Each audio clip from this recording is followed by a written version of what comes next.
Hello, friends. I'm just waiting for Natalie to pop in here for a minute so I can include her in our meeting today. Someone's driving by with their little SUV style thing. Let's get Natalie in here. Go, friends.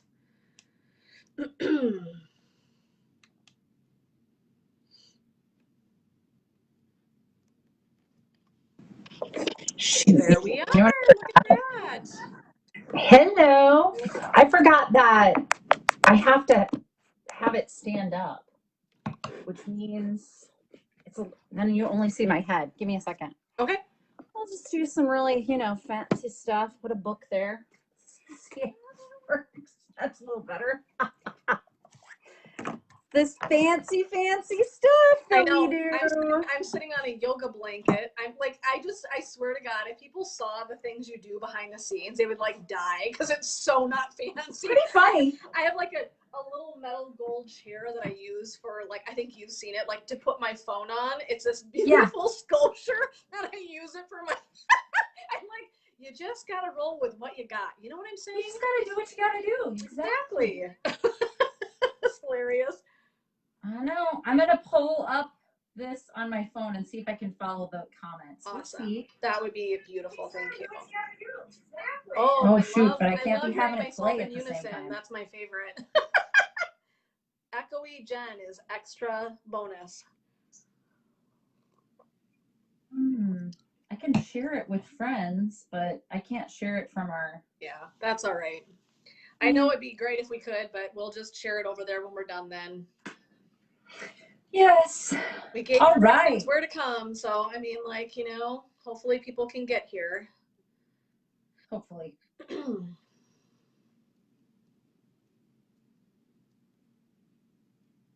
That's funny. So I can comment as Natalie and be on Natalie here. I was like, how's that going to work? But I don't know. It works. It is what it won't let us both be on Women of Wellness, but... Yep. I was telling Zach about that. He goes like this. Bless his heart. He goes, do you guys want to get on early and try to? I go, this is me. I go, no. No. No, we don't. He goes, what if one of you created a new account? I go, already did it. I was literally already did it. I'm gonna close this. Nope. Nope. Got too much going on. Bro. Tried all the things. All the things were tried. Forget it. Hell nah. That was enough effort the other night to.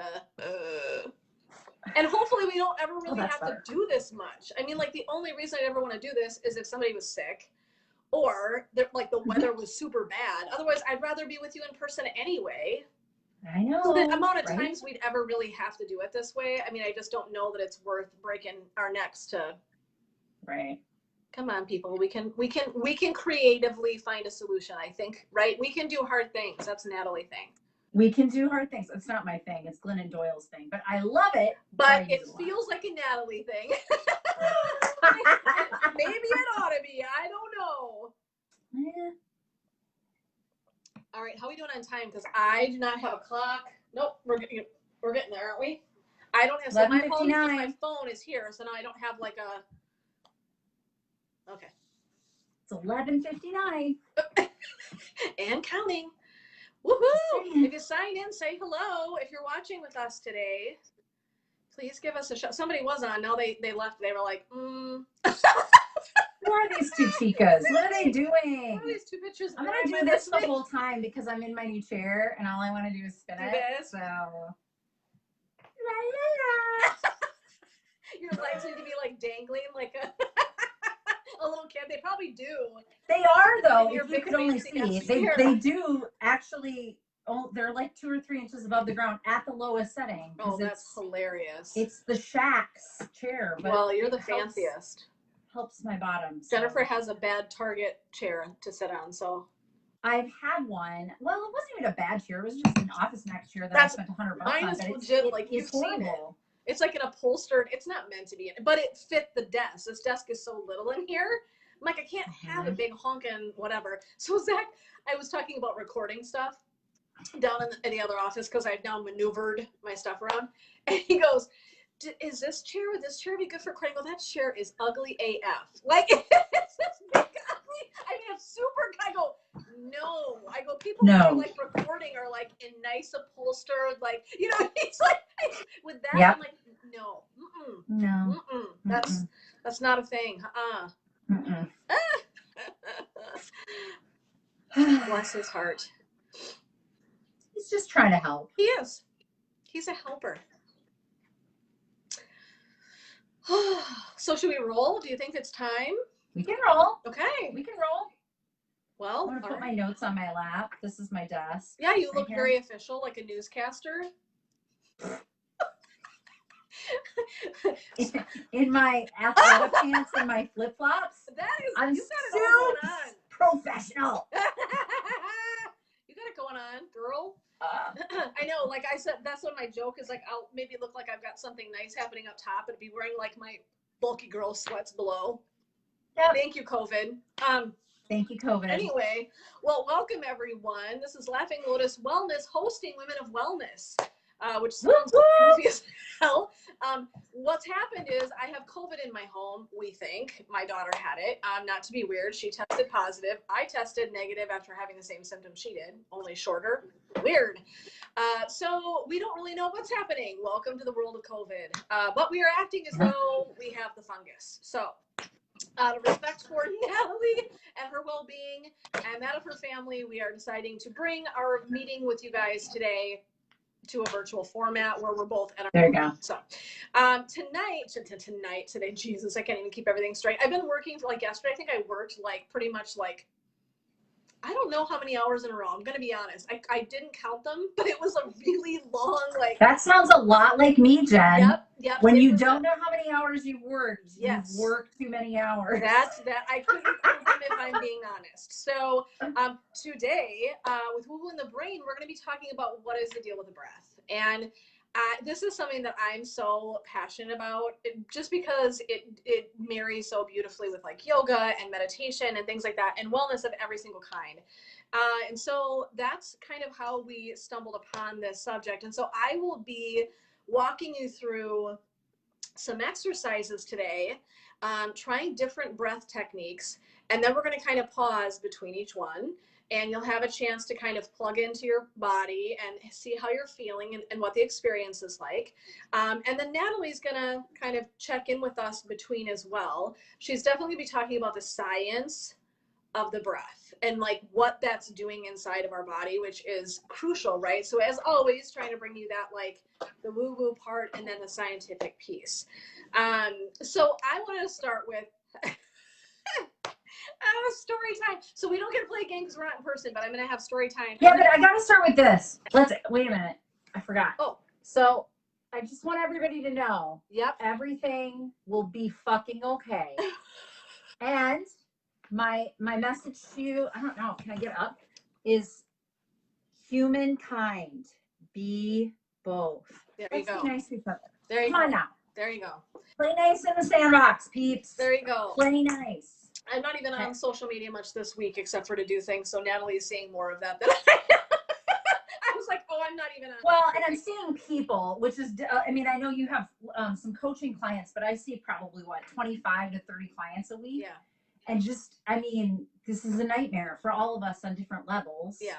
And it's a lot. Yes, it is. Humankind. Yep. Be both. And it's all going to be fucking okay. All right? All right. Good. So now we're done. Now you can go. Good. Okay. So I want to tell a couple of stories of grad school. Why would I pick grad school? Because grad school was one of the most ridiculously stressful experiences of my entire life. I'll be honest. We lived out in Hutchinson, which I would never live in again. By the way, no offense to all y'all if you live out there. That is not my jam. I've always grown up in relatively decent sized cities and lived in really like moderate to big sized cities. This was my first brush with small town America. Needless to say, wouldn't do it again. Just personally, that's not right. It's just my experience. And so what I did was I commuted every single day into the cities from Hutchinson and back home for grad school. So my graduate program was a condensed program with everything in a year. So all of my classes, all of the internship, everything in 1 year. So I literally drove like a maniac all over the cities, learned how to do therapy, did all the schoolwork. It was ridiculous. So it was just that is ridiculous. It was hard. I'm telling you, it's hard. It was really hard. I think the year-long piece was like, oh, this will be awesome. And then it was like, oh my God. Oh my God, I'm going to die. It was stressful. So I want to say this. This is what I want you to take away from the stories that I'm going to tell. During that time, if someone had said to me in passing, are you stressed? I'm like, yeah, I think, yeah, maybe a little. No. Here's the thing. I think it is my experience that as human beings, we get so accustomed to what we're experiencing, it becomes habit without us knowing it. So our self-awareness can like shrink. I'm not saying that to be unkind. I think it's human. We do something long enough and pretty soon it's like we just don't even know what's happening. Okay. Right. So this is my experience of human awareness. I mean, I don't know if you agree with that, Natalie. That was my experience. Yeah. Okay. And so for me, I was incredibly stressed and I don't even know that I recognized it. So here's 2 stories about this. So one, this was nearing the end of my graduate program. And like I said, I commuted all the time. So I drove like a bat out of hell into the gas station. Had to pump my gas quick. This is back in the day of checks. Does anyone remember this? The actual paper that you write. I still have some. So I'm in my, I don't use them, but I've got them. And I'm multitasking. I got the gas going. I got the check writing. I'm doing all the things. And I hear the gas click off. I'm like, okay, got my check, put the car in drive away from the pump. Now, if you're noticing, what I missed in there was getting out of the car and taking the actual gas pump out of my vehicle. Okay, so I look, you guys. I hear this clunk and I'm like, what? So stop the car. Look at, this is me. Like that, you guys, if they have security cameras, this is my face. I'm looking for cameras like I just went into a bank and stole like $300,000 out of a bank. Oh no. You guys, I looked like paranoid, like I was like, oh my God. And then I'm sitting there, I'm like, what do I do? Because now I have to take my check in and I'm like sweating. I'm like I'm going to jail. The police are on their way. I broke a thing I'll never be able to pay for again. I'm never going to be a social worker. I won't be able to get my clinical license. I had this in the span of 20 seconds. I'm sweating talking about it, you guys. I'm sweating talking about it. So I got a tank top on today. Totally. Yeah. Thank goodness I am wearing a sleeveless something. So I go in, hand my check. No one says anything where I'm still doing the, right? Okay. Drive away. This is in the brick phone, cell phone. I'm taking myself. Oh, yeah. I mean, right. Okay. Those the things are MacGyver style, massive. sat-looking phone. Okay. Call my dad on the way. Driving. Now I'm feverishly driving myself to grad school. Call my dad. Dad. He's like, yeah. I go, I'm going to jail. He's like, what? He's like, what? I go, yeah. Listen to what happened. He's like, what? I go, Dad, I broke the gas pump. I broke the gas pump. He goes, Jay, do you know how many people drive off with a gas pump in their gas car or they're in their gas tank every single day? I'm like, no. He's like, you're not going to jail. You're not going to jail. I want to say full on. And this was one of my pivotal moments of going, oh shit. Okay. I am like clearly in the stress zone. Let's talk about it. Yeah. I mean, it was my moment for how my thoughts flitted to literally like I was going to be in an orange jumpsuit. I'm like, does that look good on my skin? Because I'm going to be in the jail. Okay. And so I'm going to practice clinical social work from the jail. Okay. So I was all stressed out. And so thank God for my dad who talked me off the ledge. And then by the end of grad school, I treated myself once. We were broke. I mean, this was not a highfalutin financial time for us as a couple because obviously I'm paying to go to school and not working, and my husband's working a job. So I treat myself to a massage. I'm like, I am miserable. I am like tied up in knots. It must have been towards the end when we were doing all of our finals. And I go, is it cool if I get, he's like, absolutely, go get a massage. And the cool thing was there was a massage place right in the same building as where I had my practicum. So on a break, I go over, do the things, get on the massage table. I'm laying there and this woman starts to give me a massage and she goes to me, you can breathe. And I'm like, this is me, bitch. I was stressed. And I'm like this. Can I talk about the pterodactyl style T-Rex swivel of the head? What do you mean I'm not breathing? She's like, yeah, you're actually holding your breath. At this point, I kind of want to punch her. I'm going to be honest, because Jen's like my pitcher, if you will, really full. Yeah. Pitcher of stress, very full. And it was the first time I had somebody bring my awareness that I was holding my breath. I had no idea, none, until I laid on a massage table that I was holding my breath. I was so stressed, I would inhale and sit. Had no clue. So it's why I like sharing these stories where I was in such a habit of deep distress almost all the time. I didn't even know my body was in that state of a distress. I didn't know I held my breath. I was like, what are you? I was like, you can't do that. Yes, you can, because Jennifer did. So this is breath. Natalie, do you want to say more about that? I just kind of want to give you a hot second to jump in here. Those were my goofy stories from grad school and one of the most stressful experiences of my entire life. But Natalie, what would you like to add to that, sister? Well, anxious breathing happens up here in your lungs above your diaphragm. So it's rapid, shallow breathing, and we don't recognize it. And sometimes we hold our breath. And so, you know, one of the first things we do when we start to try and help people train to know their breath is just to put your hand on your chest and your stomach. One of the reasons I'm back this far is so you can kind of see that. Because if both aren't going up and down, in particular, if the bottom, if your hand on your stomach is not going up and down, you are anxiously breathing. And if you anxiously breathe, there's a whole cascade of things that are going to start happening. It tells, well, first of all, the oxygen and carbon dioxide levels are not in sync. They become out of sync. So you're getting more oxygen and have less carbon dioxide in your body when you're breathing rapidly and fast, which makes sense if you're going to run a marathon and you need to get more oxygen into your muscles. But what's happening in stress or toxic stress, where you're in a constant state like that, is you're not expending that energy. It's not like your body actually needs that much oxygen. And so the asynchrony of that tells your body to release cortisol and adrenaline. And cortisol and adrenaline do a whole other set of things. They make us sweat. They make us a little jittery or shaky or squirrely. They get our heart racing. And so, on the extreme end of this, when you have anxious breathing, you have panic attacks. If you've ever experienced one of those, they feel like you're going to die. People go into the ER regularly thinking they're having heart symptoms, and please go to the ER because you do want to have that checked. Not advocating that, but it's like your heart is racing, your lungs are going, you can't get it to stop. And it's a feedback loop that just has this negative consequence of kind of accelerating itself or getting itself bigger instead of helping us. So just kind of, Jen's little story there is a great example of what happens. You don't even notice what's going on. But one of the ways to just kind of ground yourself in where's my breath at is just to put your hands on your chest and on your stomach and make sure that your stomach is rising and falling, and that diaphragm is expanding down and letting your lungs fully pull in enough air so that you keep that oxygen and carbon dioxide level even.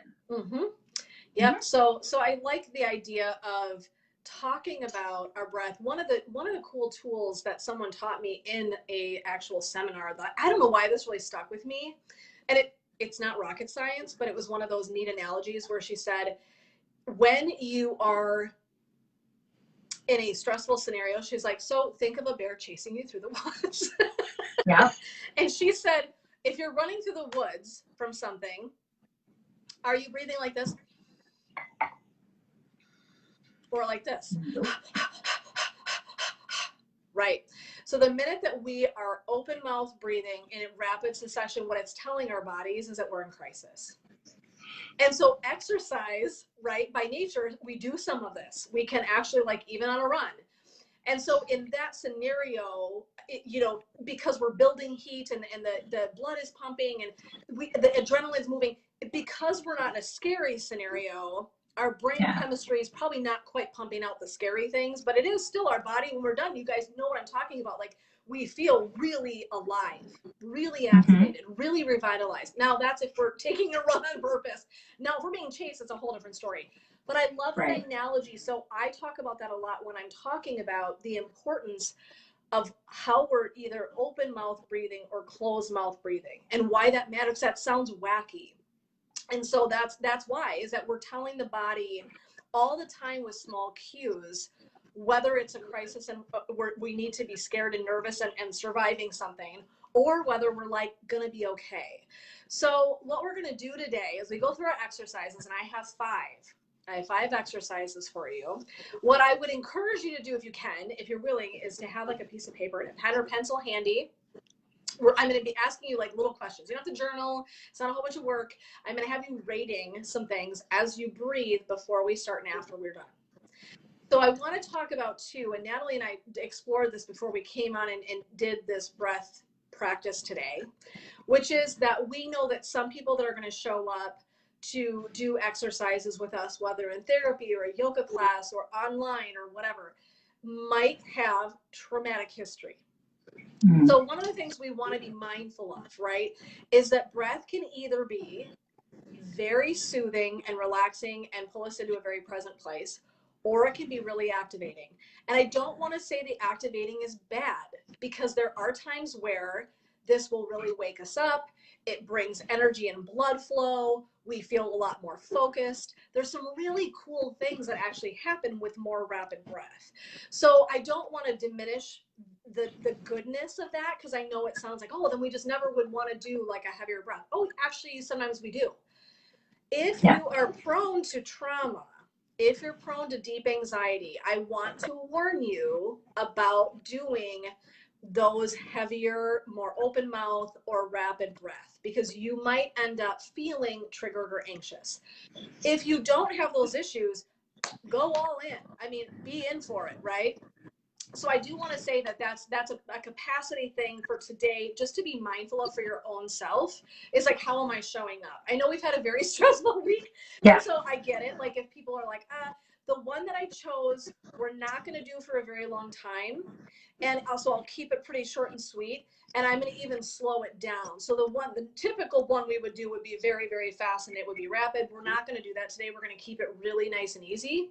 So you'll have an experience that's different than some of the other breath techniques, but hopefully it's not super activating, because we've all had a really weird week, right? So I did the best I could, but I don't want us to be afraid of the breath. I don't want us to be afraid of going into some of those activating spaces. I'm like holding my belly, but you can't see me. The activating spaces, I'm kind of in that gut area and that diaphragmatic area. We don't want to not do that either. So if we're feeling comfortable with it, please do practice some of these exercises, right?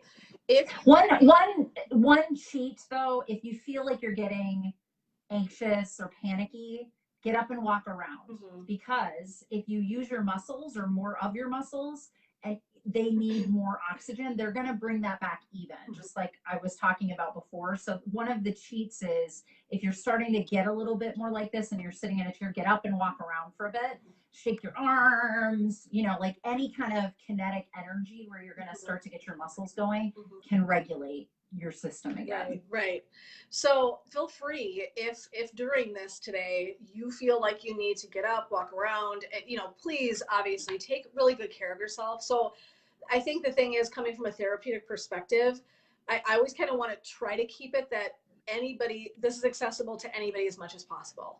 And I really ask you to be your own best guide for your body. And so that awareness of like, oh, I feel like if you're getting lightheaded, if we're doing one to get lightheaded, quit doing it. Don't. Let's not pass out during a breath exercise, right? So really listen to your body. This is no different than a yoga class from me, from my perspective, because you're always listening to your body. So bringing that self-awareness in and being really clear about what kind of experience you're having is super crucial here. So, okay. So we're going to start with a rating scale. So Natalie, got your pen and paper? Yes. Okay. So, well, I have my paper, but I didn't have my pen. I was like, phew. Okay. Okay, everyone. So the first thing I want you to do, scale of 1 to 10. 1 not being bad or having the experience at all, and 10 is like the ultimate. I'm having this complete experience. Okay. So I'll list this out for you. So for the first exercise today, what I want you to do is rate for yourself how relaxed are you right now? Scale of 1 to 10. What's relaxed and what's not relaxed? So 1 to would 10? be, I am not at all relaxed. And 10 is, I am like a Zen freaking master. Bitch, I'm feng shuied up in my heart and soul. Okay, so that's 10. So 1 is like, I don't got that vibe at all. And 10 is like all in. Okay, so taking just a moment. And here's what I want you to do. As Natalie's writing, what I want you to do, because I was like, write down your score. Put my number down. She's like, I'm trying to do all the things. Want me to get a pen? Come on. What I want you to do for a moment, wherever you are, is sit up nice and tall. So sorry, as Natalie's sipping on her nice coffee. Sit up nice and tall for a moment and close your eyes if you're willing. If you're not, if closing your eyes is triggering for some reason, just find a focal point 2 or 3 feet in front of you and find something to stare at that's not moving. So don't look at me, don't look at the screen. I want you to kind of plug in for just a moment. Check in with your body as we kind of do our practices today. I want you to take a baseline experiential snapshot of what's happening for you today. So check in and just notice the quality of your breath. Is it nice and fluid and flexible and easier? Is it hitching and halted? Are you having any sensations anywhere in your body from head to toe? Most of us show up to practice with lots of thoughts and plans and things we're doing for this Friday, right? So we've got plans, we've got things maybe going on. Some of us do that don't have COVID. The rest of us are in isolation. And so what we just want to do is kind of take a moment and notice, just noticing with no judgment attached, what might be happening for us. What are we bringing into the space today?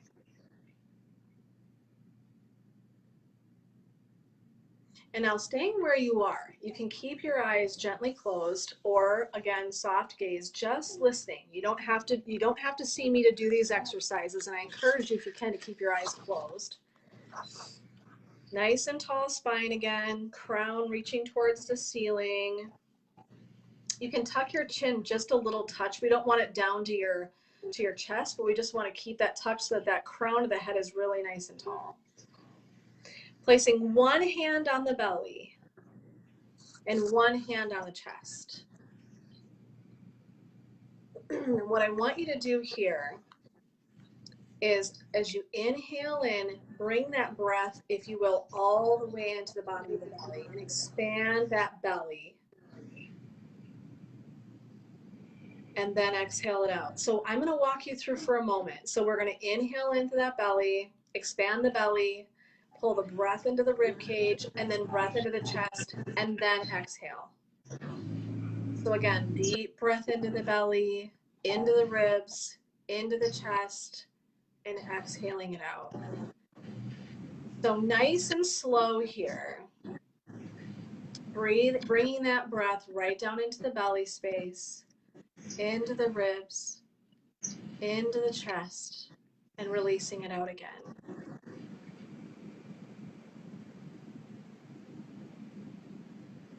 So on your own, just for a few breaths here, I don't want to dictate your breath rate. Whatever is comfortable for you is exactly right, trusting that body.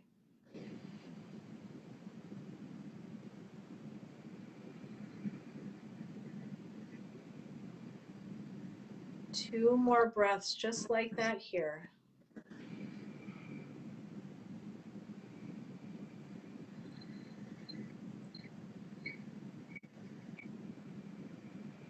And then slowly, whenever you're done with that, dropping the chin to the chest.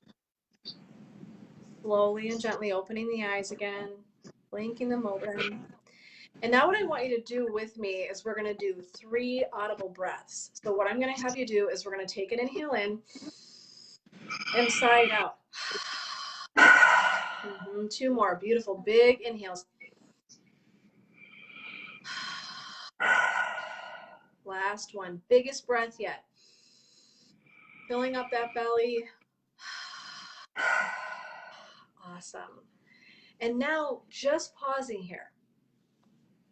Maybe closing your eyes again, even if you'd like. And now notice any difference in your body.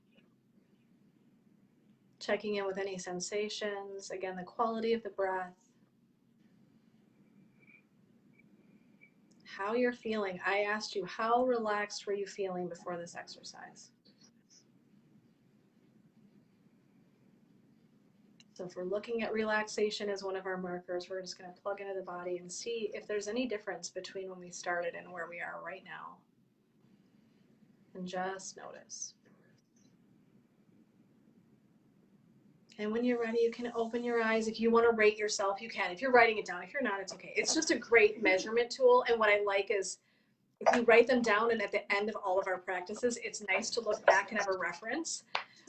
So I want to say, again, you'll notice that I was breathing through my nose until I encouraged you to audibly exhale, right? So then I did it with you, and that nice long audible exhale is incredibly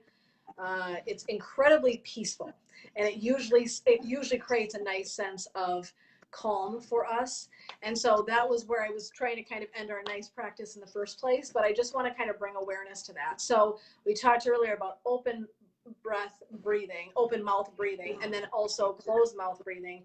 Traditionally, most of the breath exercises we would do tend to be nostril breathing, and that's because it keeps us even keel and slowed down. Natalie, anything to add for that?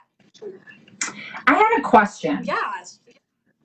So I'm the worst with breath. It's definitely something that I have to work at to do well. Sure. And I know I'm not alone Nope. in that. And one of the phenomena that I've always experienced is as soon as you tell me to notice my breath, I start to breathe differently and more constricted. Is that a normal thing? Yeah. I mean, you're the expert, so can you talk to us about that? Yeah, it is. I think it's a really normal thing. And what you tend to find is that here's the key. Breath is a practice like anything else. Like, that's what I would want to say. I think the lesson I want people to take away is, but everybody does it. I naturally do it. We do. The quality of it is what we want to get at, though. And so you're exactly right that when we call attention to it, we might go, oh, what am I doing here? Am I breathing right? Okay, first of all, there's not a breathing wrong. There might be a more helpful and less helpful, okay? But typically, if we begin to practice breath exercises, when you're encouraged to do that, you'll be okay. You're gonna be like, oh yeah, that's okay. Because what I want you to do is not think about it. There's times where in a class or in a practice, I'll encourage you like to belly breathe, like what we did. And if I was doing belly breath, we might do it, I would say I would encourage like 10 to 20 times of what we do, okay?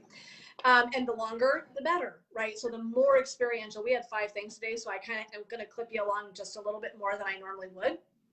But as we practice that, we get more comfortable with what breath feels like in our body. And then when I say, okay, now return to your normal relaxed breath, what I mean is get out of here. With our belly breathing, we have to incorporate the brain because it's not what we normally do. If I'm bringing my breath into the belly and I'm bringing it into my ribs and I'm bringing it into my chest and then I'm exhaling, I have to think about it a little, which is genius. It's actually good to have 2 things we're doing at the same time. You and I both love this, right? Because we know that that's really good for the brain and it keeps us focused. And then when I say to you, just relax into your normal breath, let all of that go.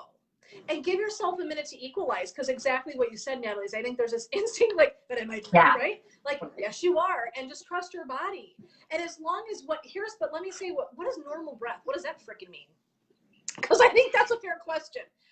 Normal breath would look like we have a pretty equal inhale and exhale. So one of the things and this is not an exercise we're doing today, but one of the things I would encourage you to do is imagine a circle. I love doing the circular version of breath. And 1/2 of your circle is inhale and 1/2 is an exhale. And so, so if I wanted to plug in, Natalie, like you, if we're like, say we're doing Shavasana at the end of a practice, and like, okay, we're just gonna let your breath go, come to your natural breath, and you go, right, this, and then check in with yourself for a minute. Okay, how are my inhales and exhales going? Are they pretty even? Are they pretty fluid? And then, you're winning, because it's a good time to check and go, oh, am I holding my breath? Am I holding my breath? Right. So then I go, oh yeah, no, it's pretty even up in there. So excellent, right? But that's like a hallmark of like, I want your inhales and exhales to be pretty damn even, if that makes sense. Yeah. Okay.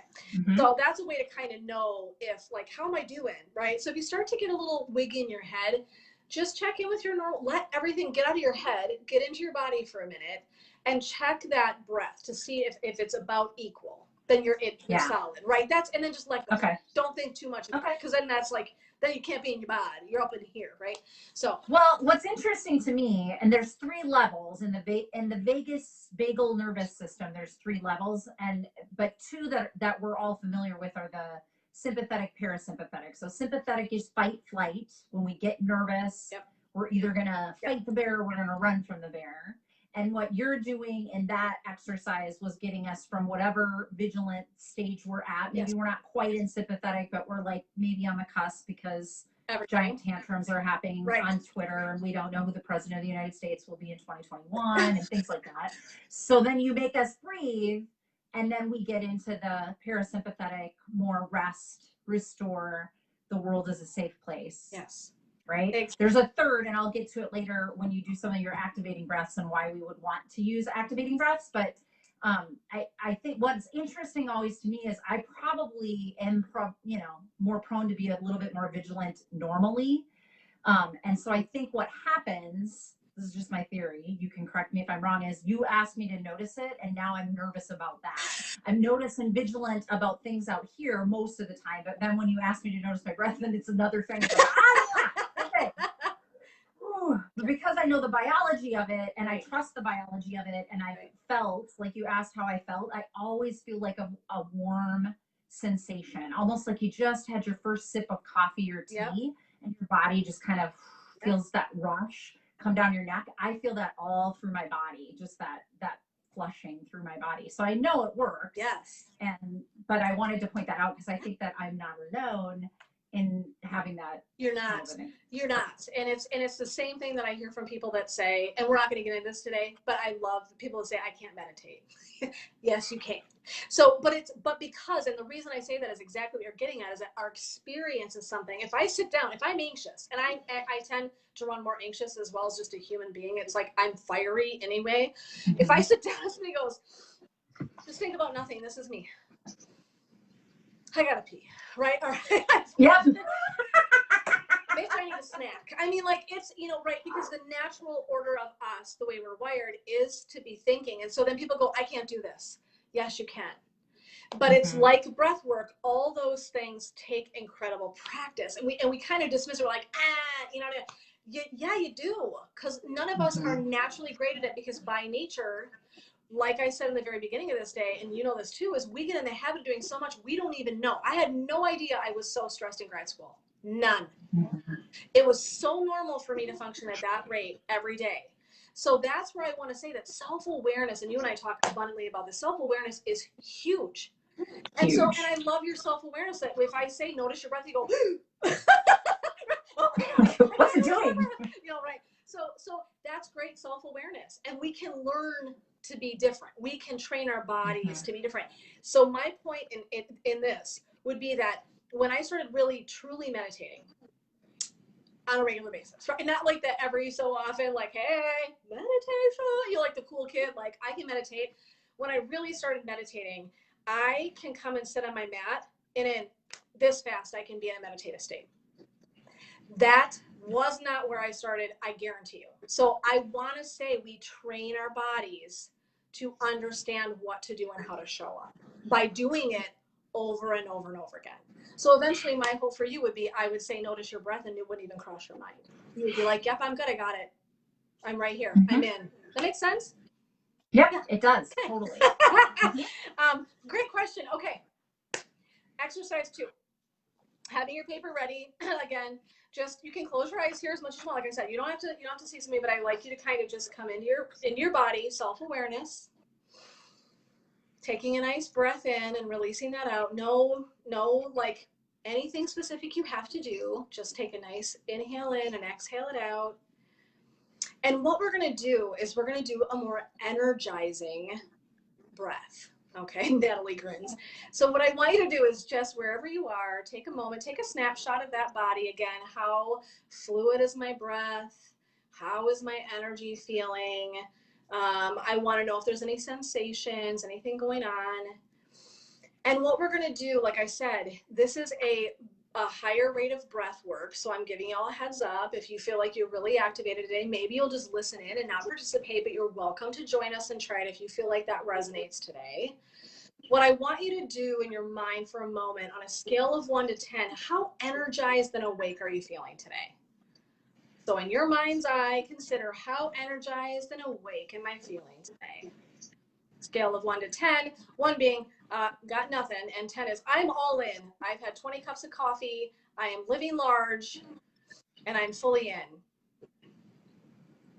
And understanding again that doing activating breaths are to revitalize. They are to increase heat in our bodies. And so they are not negative. Doing energizing breaths has been done in yoga for millennia. And that is to bring us back to center, actually. So sometimes if we're feeling really like, oh, scattered, not even anxious, scattered, these are beautiful breaths to utilize for this. So we're going to do something called Kabal, I can't say it, Kapalabhati, excuse me, Kapalabhati breath.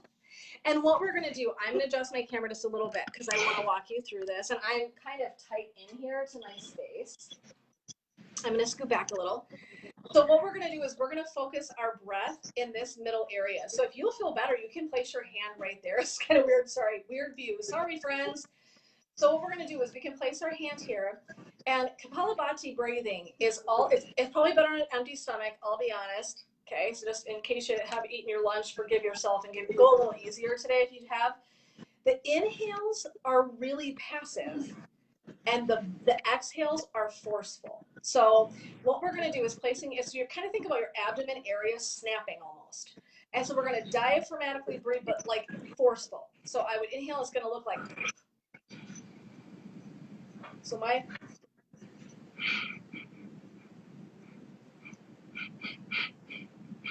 now I'm just giving you an example. We're not going to do this for very long. Get that sensation.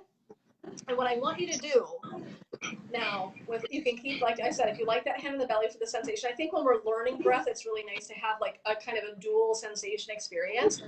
What we're going to do is we're going to slowly do this. So we're not going to go in, right, what we just did. A typical breath like this would be rapid.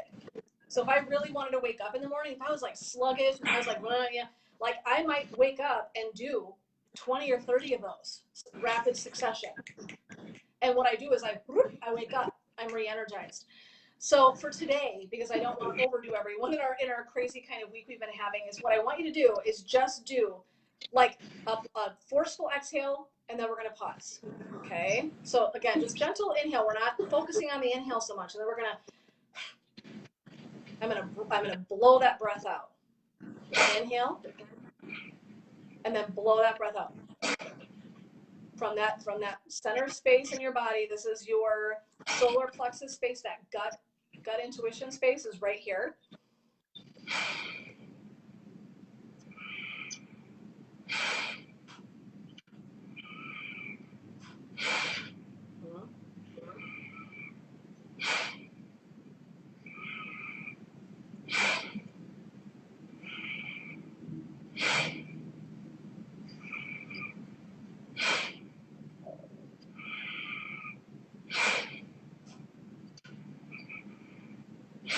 And now we're going to release that for a moment. And by release, I'm just going to come back to normal breath for a second.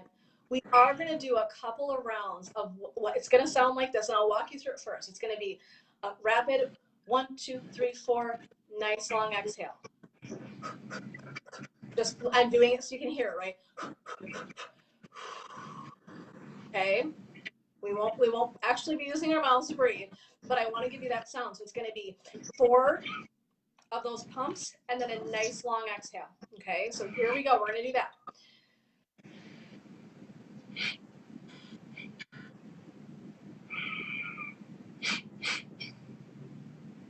So 1, 2, 3, 4, exhale.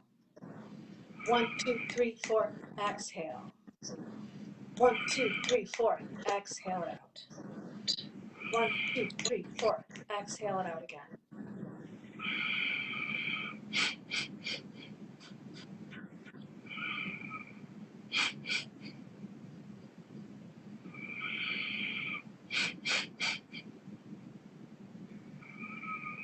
Last one here. Now I'm gonna have you do a tricky one. Ready? So now you guys know what it looks like. I'm gonna move my camera up. And now what we're gonna do is we're gonna bring our arms up. So we're gonna check the sensation of having our arms up overhead. You can have them wherever, it doesn't really matter. Arms up overhead. And what I want you to do is, I'd say let's pulse 4 times again and then exhale it out. Just what we were doing, but I want you to do it arms raised. Ready? So go ahead. Pump, pump, pump, pump, pump, and relax and release. Right? Punch, punch, punch, punch that gut, and then release that out. So exhale, exhale, exhale. Release that out.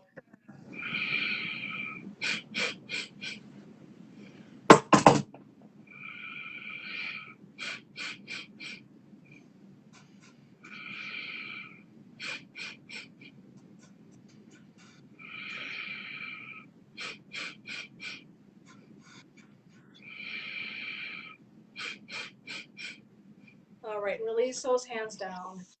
So now what I want you to do is I want you to just notice what's happening in your body. So if you want to close your eyes again and go inward, it's that self-awareness time. Like, just what am I feeling? Am I feeling any different sensation? Am I feeling warmer? Am I feeling a little more energized? Am I noticing any sensations? What's the quality of my breath? So just sitting in that vibration, what I really think is powerful in practice is like doing little nuggets and then stopping and sitting in it. And that's going to grow our self-awareness the most. So I asked you before we started, how energized and vital are you feeling today? How vital are you feeling in your experience? So now what I'd like you to do is rate again between 1 and 10. Natalie, what did you notice? And if some of these... I noticed that my head throbbed when I did this. Yeah. But my hands throbbed when I did this. Well, but I mean, my heart rate is increasing while I was doing the thrust, and then the big exhale. So it makes sense, like if you put your arms above your head, that blood is. This isn't the highest. This is going to be harder. So yeah. Yep. And this is going to be more. This is going to be even more activating, right? Which is kind of why I wanted you to do it. It's really fun to play with doing breath exercises in different formats. So seated, lying down, lying on your belly. There's some really cool things, arms raised. There's some really cool things that making these what seem like small adjustments can have incredible differences in what our bodies experience. So I really love that. So I want to hear more about your experience in a minute. I do want to say that, like I said, what I want you to understand is a traditional Kabal breathing is going to be rapid. So I'm going to just out loud for you one time so you guys have the experience. And it's not going to be perfect because I'm kind of far away from you guys. I'll scoot in a little so you'll hear me, but you won't see my... You're better than me. So it's going to be, it would look like this.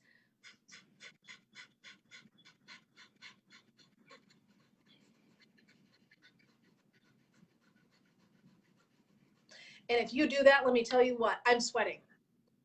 I'm sweating. So it does not take a lot to, I'm kind of warm already because we've already been doing some, but I want you to understand, like, and so I wouldn't want a beginner student, and I'm not saying this to be disrespectful, I would not have a beginning class of yogi students in here and go, we're all going to do Kapalabhati, because they would never come back. They'd be like, what is this noise? Because it is really, it's activating, and it can feel great in the right circumstances, right? So Natalie, did you notice any difference in your demeanor from start to finish in this exercise though? I mean, yeah, I mean, I feel less like the warm, fuzzy feeling and more like the, I've, been walking feeling. Yes. Kind of, there's more energy, active energy to it. And so like one of the things, like I said, that's ironic, and you and I chatted about this, and I wish we had more time to talk about it. Today we don't. But the trauma idea is that one of the things is that this kind of breathing can actually really drop us into our bodies, which sounds funny, right? So we have to be careful, because I don't ever want someone to end up breathing, get anxious and dissociate and float off into the ozone, because that can happen.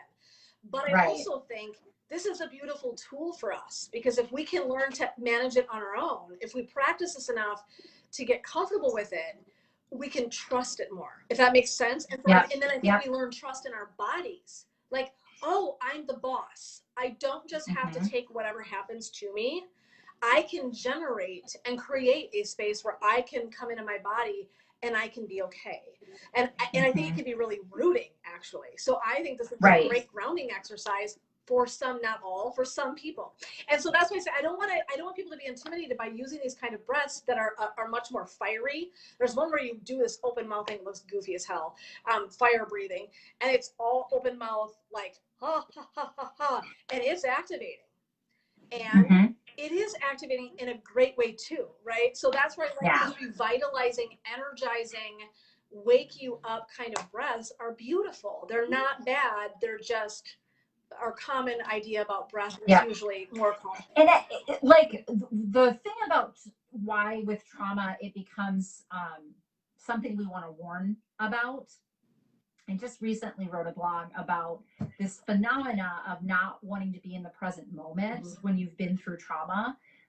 Your system itself, kind of its baseline is it wants to escape. Right. And so you're ruminator, you're in your head all the time, or you're the busybody and you're cleaning, or you're doing an activity, or you're doing this or you're doing that, but you're not here.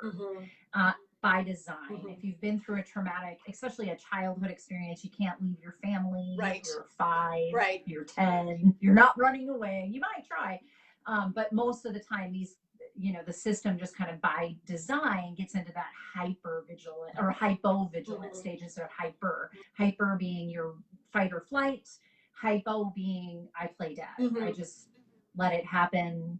What the world isn't worth it. Right. Like there's nothing I'm going to do to change this. Right. And what happens from a psychologist's perspective is in the hypovigilant state, people struggle more with things like depression, and they struggle with believing the locus of control is outside them. Right. When they're in a hypervigilant state, they have a hypervigilant focus on the agency is in me, but I'm not doing enough. I'm not planning enough. I'm not worrying enough. I don't have it. I have to have the worst case scenario, and I got to plan for that. I got to plan for that. And so overemphasis in either of those areas, for a long period of time becomes toxic to the body. You want to get yourself back into a equilibrium, a state of believing that the world is a safe place and I have the ability to take care of the things I can, and to distinguish the things that I can't take care of that aren't my stuff. That's somebody else's stuff, or that's the world's stuff. So these kind of breathing exercises are useful for bringing you back, grounding you, and bringing you back into the present moment of awareness. And with people with trauma, be careful, because sometimes that's the most triggering or threatening stimuli to you, is just to be right here, right now. And you feel agitated just being here. But I will say this, so that whole concept that I'm talking about, think about it like a ladder. So at the top of the ladder, when we're doing well, we believe our environment is safe, and that when it's not safe, we're going to catch it, and that we have the ability to handle those things.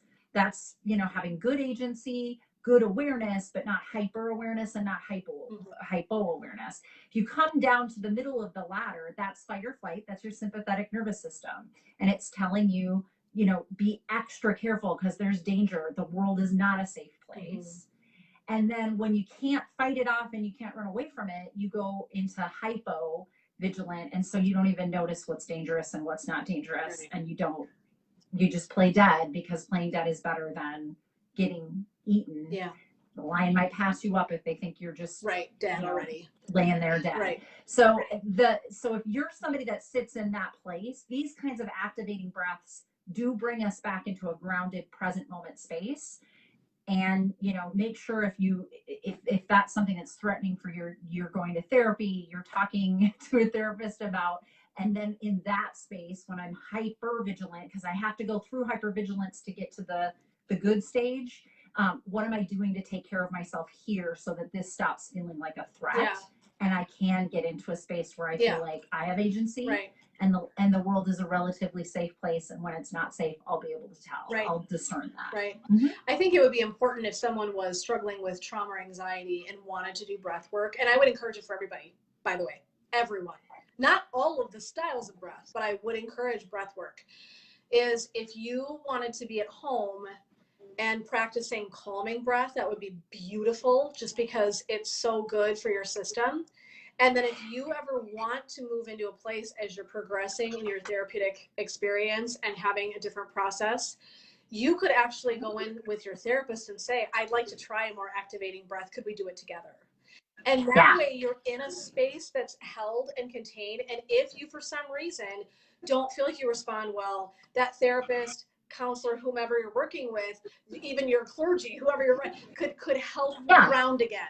So I think that it's not that they're bad. It's we want to do them when we feel prepared and ready, and then we maybe want to do them in a safe space to start, so that we know, if I'm gonna for some reason get dissociated, or I'm gonna have a hot minute, I'm gonna have somebody right here to help contain me and help me ground again, and so things like that. So I think that's really well said. But I don't want to negate them, because I feel like it's easy to be like, ooh, don't do that.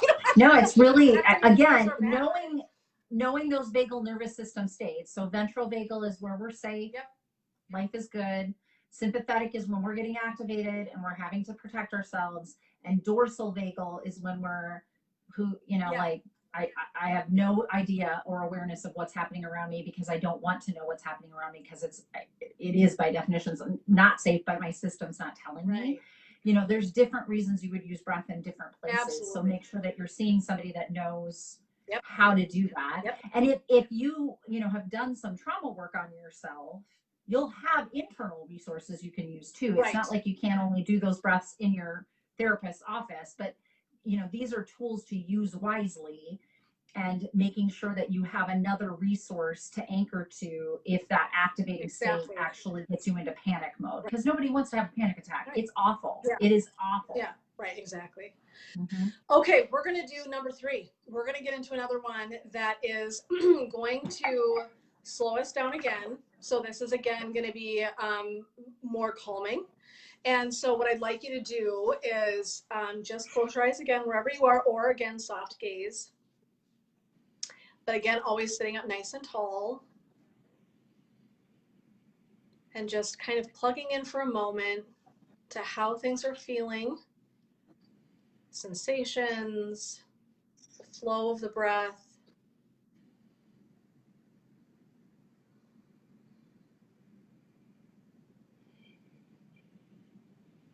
And on a scale of 1 to 10, just taking notice of how present you might be feeling.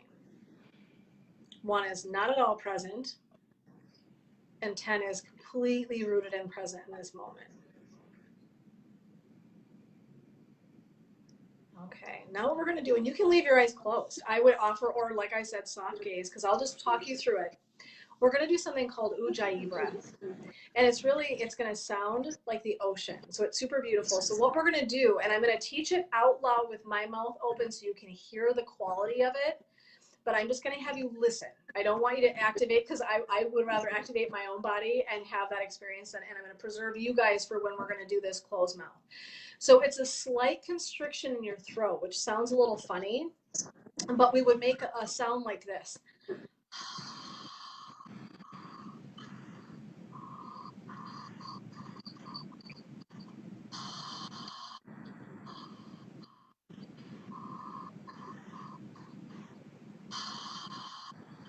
So what I want you to think about is, if you were listening to the ocean, your exhale is going to sound like the tide coming in on the beach and crashing.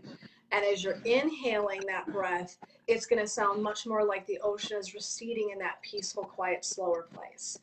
So again, you are not going to have your mouth open for it. We're going to be closed mouth. If you can, if you're stuffy, again, follow along. If you're stuffy, just do what you can do today if you're stuffy. But I want your mouths to be closed. But what we want to think is we want to have just that really slight constriction in the throat.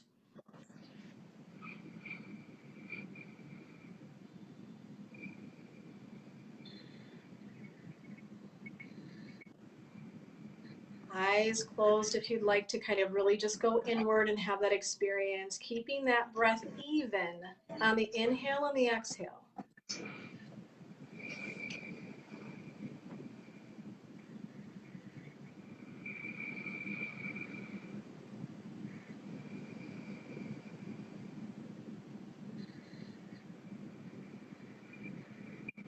Continuing to breathe this way here, and imagine that inhale is the ocean tide receding on the beach, and the exhale is going to be a little bit louder and have that vibration of coming into the beach and crashing on the beach. Just having that experience of the inhale and the exhale, listening for that oceanic sound inside your head. And really trying to breathe in a way that if we were in a yoga studio and we were sitting next to one another, that I could hear you. So I kind of want you to really be as audible as you can, just keeping that mouth closed.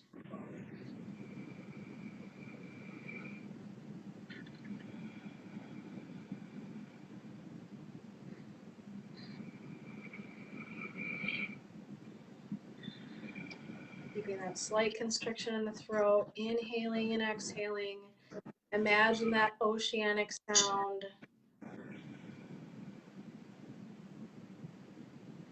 If you're really visual, imagine what you'd see as the ocean was coming in and going out with the tide. And for extra bonus points today, try incorporating this Ujjayi breath with a belly breath.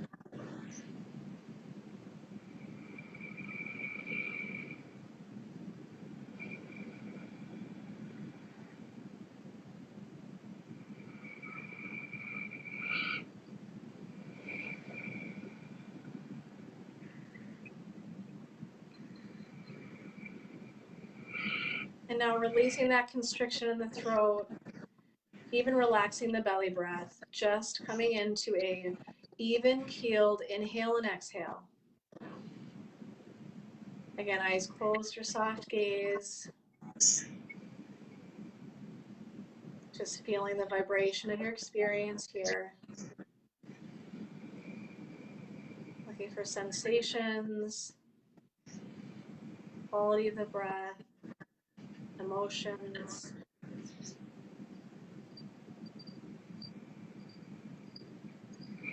Dropping your chin to your chest, fluttering the eyes open.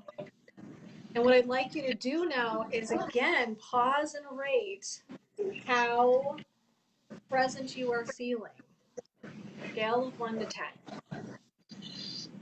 Okay, checking in. Natalie, how was that one?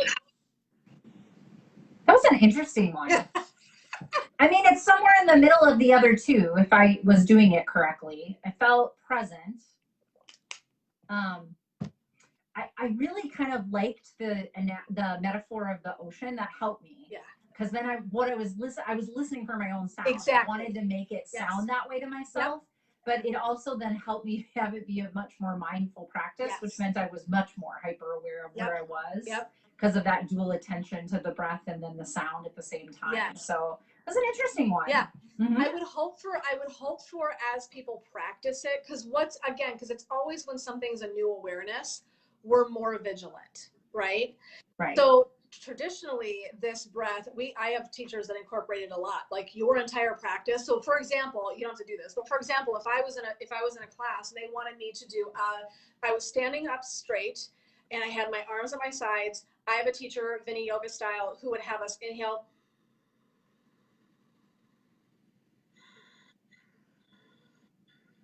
Okay. And always with the Ujjayi breath. So now it is a practiced breath. This is not the first one I would teach somebody. I don't teach it a lot because it's not as fluid and easy as the first one we did. This is a little more, it's mindful. It takes effort to be here until you're used to doing it, and then it comes more naturally. But I would hope it's while keeping you present. I wouldn't want it to activate you. So if you find it activating, I would do it in little pieces and not do a lot of it at one time. But I really liked it. Exactly what you said. It was so smart. Was when I began to see the ocean, I was making my own sound.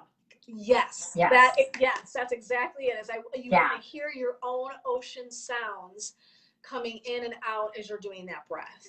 And it just is practice. But that's awesome. Good. Okay. Well, good. I hope that, again, rate yourself, and if that one is not bringing any more present, that's okay, right? There's no right or wrong answer. Some things are going to resonate, some are not. Okay, I was going to say before we head into 4, and then I'll try to get us through 4 and 5 because I know we've been on a hot minute. Holy Hannah.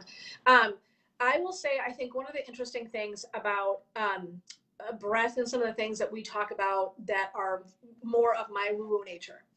Are that what we can do is we can be informing ourselves of an experience by having these tools.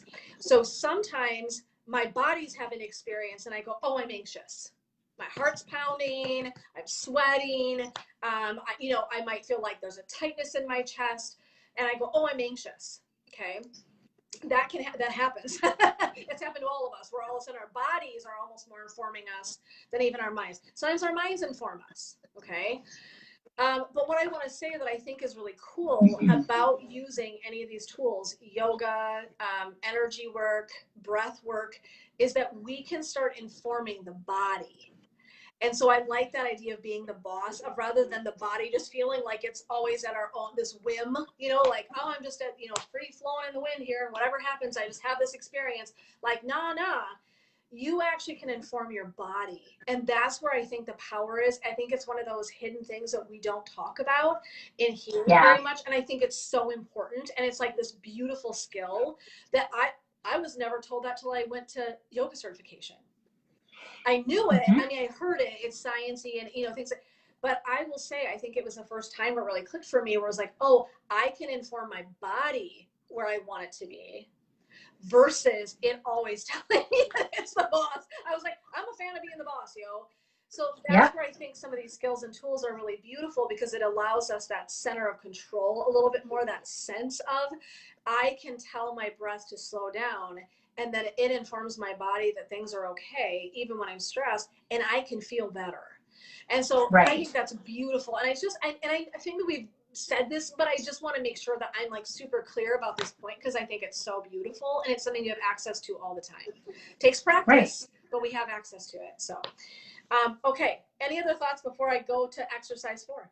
No. Okay. This is a goofy one. I'll warn you. It's one of my faves. So what I want you to do right now is, again, gently close the eyes or soft gaze forward, coming into your space again, spine nice and tall.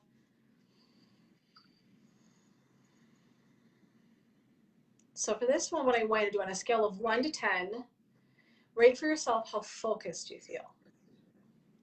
1 to 10, 1 being not focused at all, 10 being uber focused.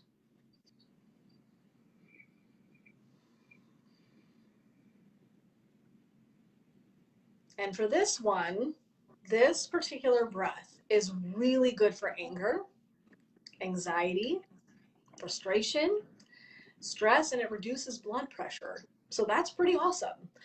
So what I'm going to teach you is something called the bumblebee breath, or Brahmari. And I'm going to teach you first. So I don't want you to do anything yet, because it's a little bit of a wacky movement of what we're going to be doing. So what you're going to do is you're going to take a normal inhale, and really our exhales are going to be hums. And I'm going to show you how it works. You're going to take your thumbs, and you are, in a minute, you don't have to do it yet, but in a minute, you're going to take and gently press in those ear flaps, this part right here, so that I'm plugging my ear. Okay, so we're going to do both at the same time in a minute. We look like, you know, Nana Boo Boo, that thing, you know, moose ears, whatever.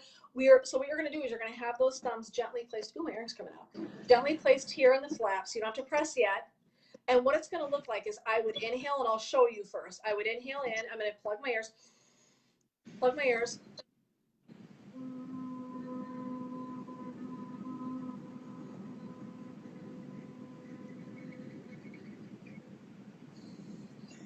And you can leave your hands on your eyes if you want. I don't know why I tend to move them. So you're going to, again, you'd inhale, gently press those ear flaps closed. And what I want you to focus on, I'm going to give you this heads up before I start doing it. What I want you to focus on is, as you're doing, take a minute, you'll see that like you have to kind of adjust your ear flaps a little to really get where the sound is really in like inward.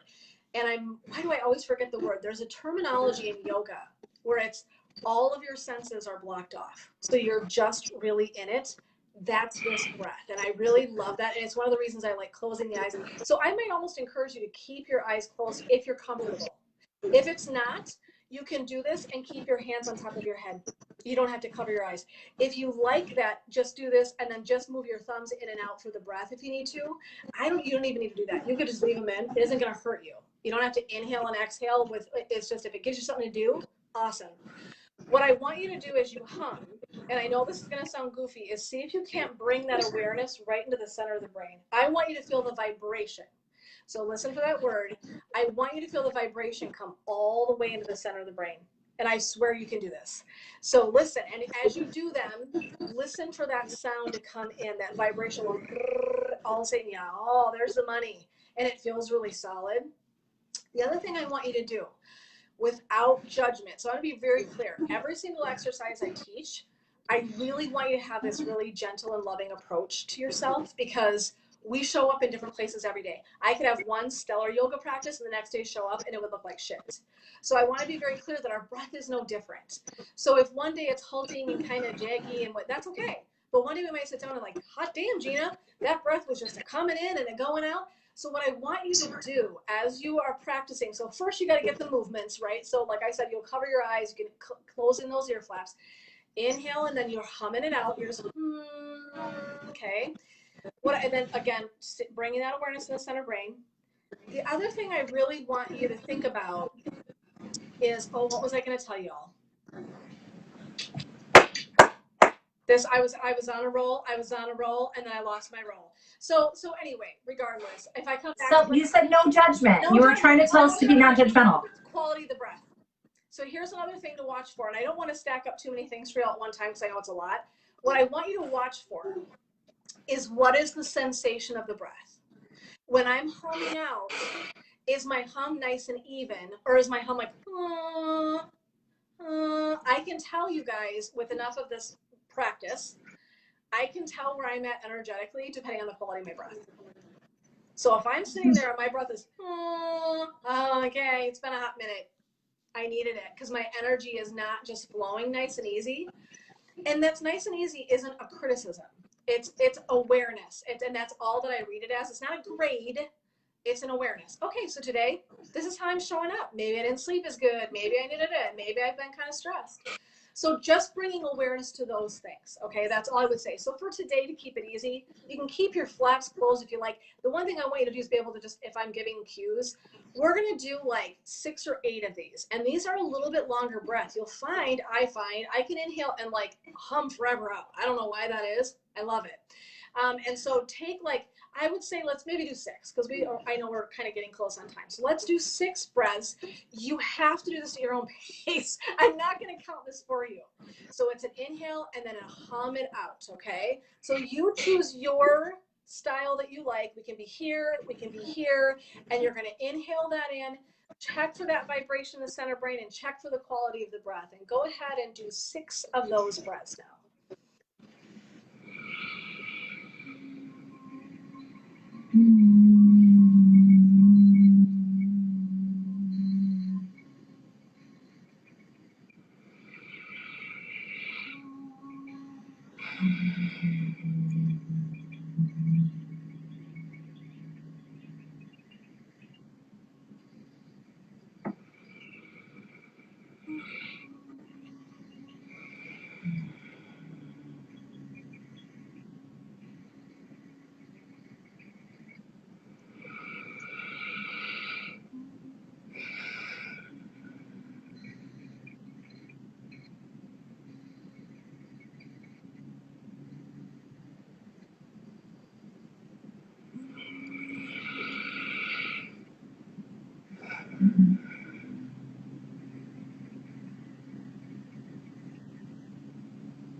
That was crazy.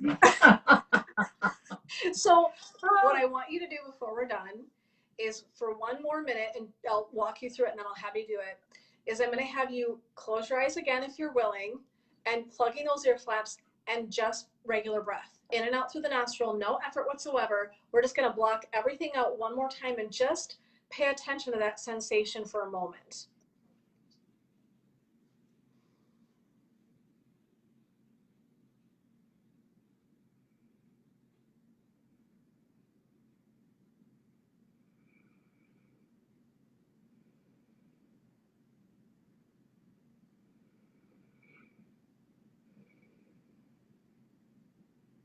And releasing that out, you can release your hands down to your lap whenever you're ready. Natalie's still in it. You're good. And so what I'd like you to do now is in this place again, stop, check in with the vibration of your body, check in with what you're experiencing, sensations, any emotions. And now pausing for that moment again to really check in and see how focused you're feeling on a scale of 1 to 10.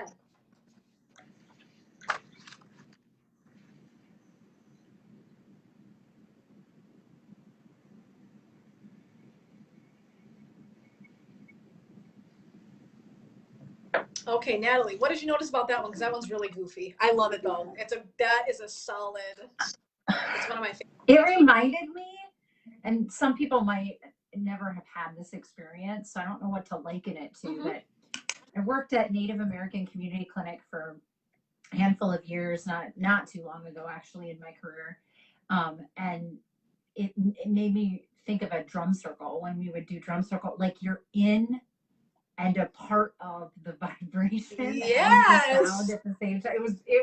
That was the sensation that it was giving me when I could kind of really pull it in. And I don't know if I was humming too loud and not just blowing out. I just heard you breathing. I didn't hear you hum at all. I mean, I wasn't watching you, but I was like, and that's a really crucial piece, because I know it sounds funny, but it's the humming it out. So you don't want, I mean, you could just exhale, but humming it.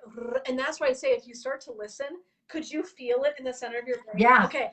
That's where covering the flaps really securely makes a difference, because you'll start to hear the quality of the sound. You're like, there it is. There it is. You are a friend. And I love that sensation. And like I said, I wish I could remember the phrase in yoga, but I love the idea of taking your senses out for a minute.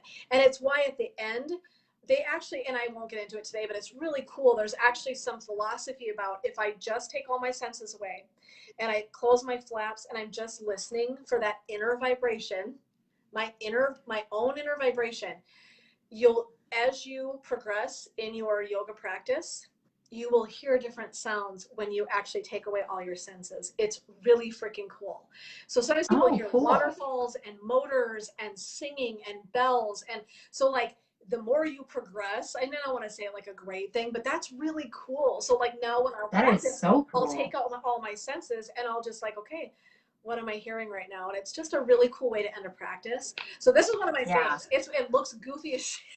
I was like teaching, I'm like, you're all gonna look weird. We're in this together, but it's such a powerful practice. I love it so much. So anyway, I hope you enjoyed it. I know it's kind of goofy, but I love it. Yeah, so it's cool. I felt like my body vibrated. Good. That's amazing. It was really cool. That's Yeah. That's very cool. Good. Okay, good. I get excited people have experiences. Okay.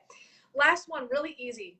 I'm going to walk you, and honestly, it requires like no special anything. And I'm going to do this. I want to talk for a minute about breath count, and I swear to God, I'll get us in and we'll get out, because I know we're going way over today. This is one of my very favorite tools, period, amen, for people with anxiety. And it is one of the easiest freaking in your pocket tools to carry around with you all the time, and you can do it anywhere. So I'm not going to walk around in my office space when I work with other people. By myself, I go. Or like this? Yeah. Yeah, I'm probably not going to do that. Okay. Mm-hmm. This one is one of my faves that I probably teach like all the time for sure. And all it is just sitting nice and tall for a moment, so that again, you can close your eyes if you like, soft gaze forward if your eyes are open, sitting nice and tall. And what I want you to do is we're going to rate how relaxed you're feeling. This is our last one. How relaxed am I feeling before I start? Checking out. We've done quite a bit of breath exercise, so you may be feeling however you're feeling. But I just want you to kind of take stock of how relaxed you're feeling, scale of 1 to 10. And now what I want you to do is bring awareness, just awareness, to counting your inhales and exhales. So in your mind's eye, in your regular breath, go ahead and just take account of that. You might inhale for 2 or 3 and exhale for 2 or 3, just as an example. There's no right or wrong thing here.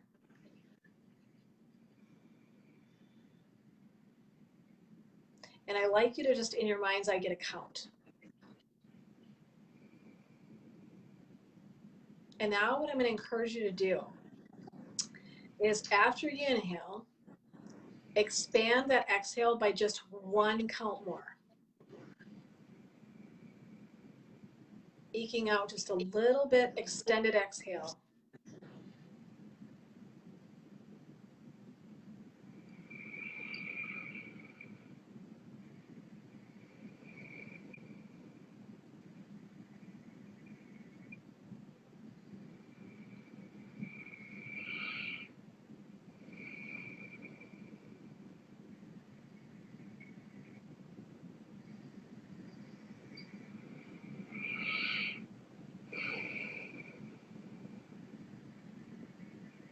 All right, and then relaxing that breath back to even as much as possible for you on an inhale and an exhale. Now I'm just going to have you again check in with yourself, check in with sensations, check in with your experience. I was going to have you guys do like 15 of these, but our time is over. I don't want to do that. But I like those. Typically, well, here's the deal. What I really like about this one is it's accessible to us wherever, whenever. It's no one knows we're doing it. And so I love that it's literally a tool we carry with us everywhere. And you don't have to do anything special. It's not ear flaps and, you know, making my throat sounds and I sound like the ocean. I'm sitting next to my colleague and I sound like the ocean. That's kind of weird. This is just great all the time, everywhere. One of the things I was going to do was I was going to do a breath count experience where we inhaled, held the breath, exhale, held the breath, inhale. It's very traditional. There's something called square breathing. I'm going to be honest, it's not my fave. I'm going to be honest. I don't think they're bad. I don't think they're bad. I'm not saying that. But I will say in today's culture, holding the breath in any capacity doesn't feel natural to me. I've tried it. If I try it in my own practice, I get anxious. If that is your money, by all means, forge ahead, friend. You can do that. You can inhale for 2 or 3, hold for 2 or 3, exhale for 2 or 3, hold for 2 or 3. It has been taught in therapy practices for however long. It's not wrong. It's not wrong. Right. For me, there are so many other breaths where you're not ever holding your breath. Now, until you have progressed in a place where you've practiced a lot of breath work, and then if you want to do something like a Kriya, which is a kind of certain breath work, then there are moments where we'll hold our breath. And but they can be very activating. So that's why I think I don't jive with them as well. They're not bad or wrong. They can actually be activating. And so I think we think they're going to calm us, and for some they might experience it, but I think some people might just as likely have this experience of kind of being activated. And so rather than, because so many of us kind of hold our breath anyway, like, no, let's make sure the breath is coming in and going out. Like, I would rather someone practice this skill, get really good at this, and then move into a place where maybe they're practicing that like breath hold, if that makes sense. So this I like because this last exercise is just exhaling that little bit longer. So what we know is that when we exhale longer, we're telling our bodies we're okay. Just that act, we are okay. I'm sending a message to my body, I am okay. And so that's why I love teaching it to people with anxiety. I'm like, you can do this anywhere. You can do this at the polls. You can do this when you're moving furniture with your partner, when you're painting a project with your partner, right? Teaching your kids at home. What I love about it is its accessibility. So I just wanted to pull that out there too with that message about the holding the breath. It's not right or wrong. Like I said, it's not. It's just not. It's not my favorite breath work. Until you're really progressing into a place where you're doing something much more Kundalini style, yoga, breath, blah, blah, blah. And we're not going to do that today. So, Natalie, what did you notice? Any thoughts, questions, anything about the breaths, anything that it was always kind of nice to. The last one I liked, I like the first one because it makes me feel warm. I mean, really, like I know I'm calm when my body does that flush sensation. That's really cool. Yeah. Yeah.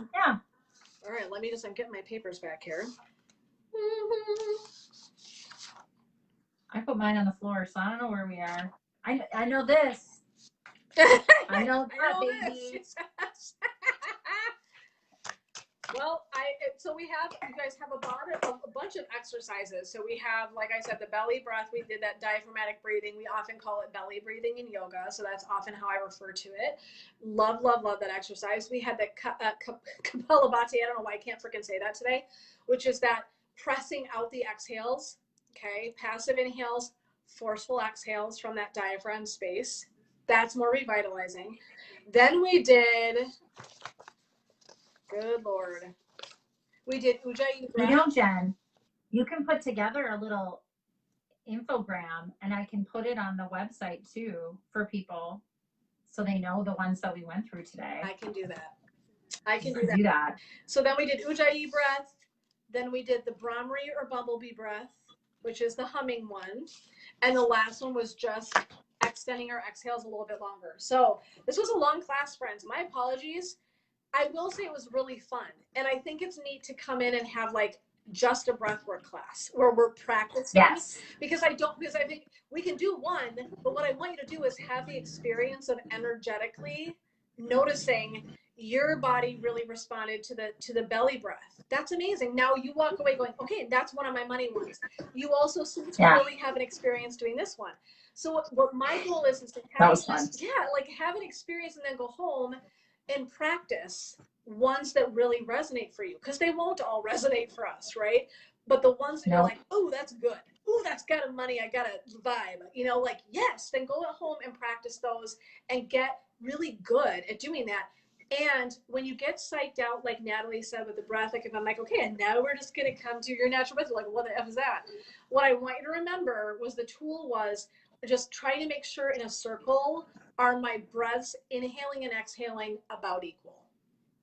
Mm-hmm. That's our normal breath. And when we're doing well, when we're not shallow breathing here, when we're doing well, they're equal. Okay. So those are the skills and tools. I could do classes on this forever because I love this kind of stuff, but we wanted to give you guys this experience. Particularly, I'm going to speak to this and then I'll let Natalie close. The energetic shifts, right? So that's what's really cool is in your body, in your person, in your mind. I want you to notice what's happening as you're going inward, bringing self-awareness to the breath and what your body is doing as you are manipulating your breath. You are getting to be the boss, and that's really that experience that I want you to have. So Natalie, closing thoughts, friend. Thanks for your patience. Thanks for being my guinea pig over there and doing this breath work for me. But what are your closing thoughts or suggestions for anybody? I want us all to share this with as many people as we can, because breathing is the easiest and most versatile tool that we all have with us at all times to help us modulate our affect, our feeling state. Absolutely. So no matter what state that is, if we're despondent, if we're activated, if we're normal, doesn't matter. We, from a bottom up, kind of concept, can control our body to control our mind and control our affect. So share this. I know it's a longer video, but oh my gosh, all they would have to do is forward to just one of those and do a practice and see how that makes them feel. So do your friends a favor, do your neighbors a favor, do the people that are whining on Facebook a favor, do the people who are whining on Twitter a favor, and share this as many times as you can. Yeah. We'll have it up on Women of Wellness YouTube, Women of Wellness Men YouTube. So if you want to go and just, give them direct links to it, please do. Yeah. If I get a chance to, Natalie, and I'm not going to guarantee this to anybody, if I get a chance to go in with and manipulate this, I recorded the audio. If I can go in and manipulate it, I might try to clip out pieces and just get you and I talking as much, no offense to us, out and have practices. We'll see. Rome wasn't built in a day, and Jennifer's got about 8 million things going right now. But if I can, I will try to get that so that there's actually just a resource out there that you can go in and just kind of do the breath exercises as a package. So if I can do that, I will do that and make that available. But for sure, I will make an infographic kind of thing for all of you with the different kinds of breath works that we did today. And love what Natalie said about sharing it out. Like, everybody does this. If we're breathing anyway on the best day, right? And right now too, as a final thought for me, with COVID, one of the things that gets deeply affected is your breathing. It can be your respiratory system. And so thinking about, even from this perspective, is like, this is a healthy gesture to make in every single way. If I'm expanding my breath and I'm taking care of my body this way, if for any reason I would happen to get sick, which I was sick, but if you happen to get sick with the respiratory thing, you are actually taking extra like bonus care of your body. And so even for right now, this is like really important, like on so many levels. Like energetically it's important, mentally it's important, and physically it is important to be doing breath work. So I would be so excited if I got some people to start doing this on a regular basis for themselves. So yes. all right. Well, guys, thank you so much for joining us. Women of Wellness over on Laughing Lotus Wellness. We're like all the places. This is what we could do given COVID. But we will be back in 2 weeks, whenever that is. I don't know the date. We should be back in 2 weeks on Friday again live. Hopefully back together actually in the same space, because that's more fun. But we'll see you guys then. And again, if you have questions or suggestions or anything you'd like to learn more about, we love questions and things that we can bring that are right to the heart of some place that you guys would like us to go. So do know that you can private message us or send us a question anytime. So thank you guys so much for practicing with us today and being here. I really appreciate that, and send blessings to you and your family and friends for the next 2 weeks. And Natalie and I will be back with you guys in 2 more weeks. All right, guys, take care. Bye.